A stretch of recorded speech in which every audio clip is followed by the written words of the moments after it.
Assalamualaikum warahmatullahi wabarakatuh. Perkenalkan, nama saya Anila Lisandro Galang, Stambuk F551-19146. Di sini saya akan menjelaskan API Gateway Microservice. Adapun pengertian dari API Gateway adalah gerbang dari beberapa API yang bertugas sebagai manajemen API, versi beberapa API, authentication API, dan lain-lain. Tujuan dari penggunaan API yaitu untuk mempercepat suatu proses development dengan menyediakan function secara terpisah, sehingga membantu development untuk tidak membutuhkan suatu fitur yang serupa lagi. Di sini pun ada fitur-fitur dari API Gateway.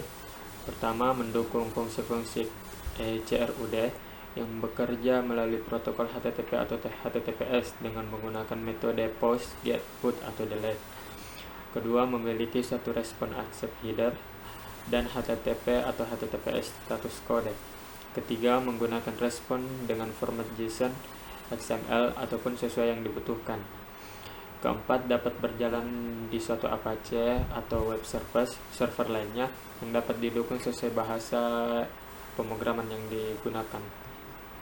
Adapun jenis-jenis API, pertama Open API. Open API yaitu API yang tersedia untuk umum sehingga dapat digunakan, seperti API yang ada dari Google. Kedua, Partner API yaitu API yang memiliki suatu lisensi khusus untuk mengaksesnya.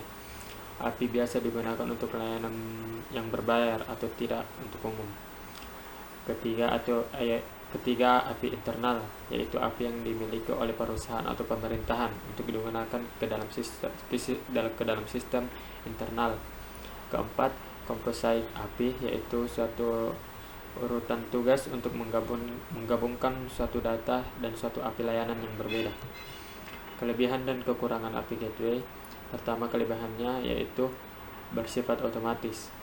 Kedua, dapat mengakses komponen perangkat lunak yang digunakan untuk pengiriman suatu layanan dan informasi sehingga dapat menjadi lebih fleksibel. Ketiga, API lebih banyak cangkupan pada application layer yang dapat dibuat ataupun digunakan untuk mendistribusikan sebuah informasi. Keempat, API memungkinkan semua informasi yang dihasilkan dapat ditingkatkan menjadi tersedia untuk setiap warga negara, bukan hanya beberapa orang saja. Kelima, API lebih efisien ketika data yang dihasilkan dapat dipublikasikan secara otomatis. Sedangkan kekurangannya yaitu API membutuhkan biaya yang terbilang mahal dalam hal waktu pengembangan, pemeliharaan berkelanjutan, menyediakan suatu dokumentasi API di suatu website. Ketiga, API memiliki keamanan yang standar sehingga potensi serangan ke web API sangat besar. API belum menentukan suatu hasil yang sesuai dengan kebutuhan dan ekspektasi kita. Kemudian yaitu pengertian microservice. Microservice berarti membagi aplikasi menjadi layanan yang lebih kecil dan saling terhubung, tidak seperti aplikasi monolitik. Setiap microservice merupakan aplikasi kecil yang memiliki arsitektur heksagonal sendiri yang terdiri dari logika beserta beberapa adapternya.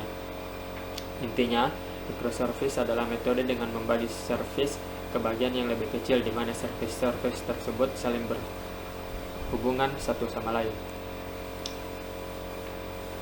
Karakter microservice yaitu aplikasi scalable, secure, dan reliable.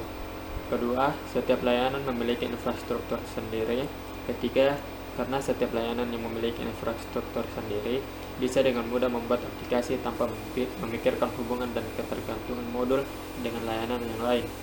Keempat, ada kemungkinan komunikasi antar modul mengalami kegagalan. Kelima, proses update aplikasi hanya melingkupi layanan yang terkait. Keenam, kodenya berbasis layanan. Ketujuh, proses scalingnya bisa menggunakan beberapa metode, scaling up atau scaling side. Kelebihan dan kekurangannya, kelebihannya aplikasi scalable, secure, dan reliable. Setiap service berdiri sendiri, maintenance-nya lebih mudah, tidak ada hambatan dalam menggunakan teknologi baru, dan setiap tim developer dapat mengembangkan setiap servisnya tanpa ada gangguan dari servis lain. Sedangkan kekurangannya sebagai berikut. Ketika suatu entity pada database merupakan berubah, maka setiap entity yang sama di setiap database service harus diubah. Untuk beberapa kasus sulit untuk menerapkan perubahan service. Development yang kompleks perlu konfigurasi untuk menjalankan setiap service-nya, perlu automation. Mungkin hanya itu yang bisa saya sampaikan. Sekian dan terima kasih.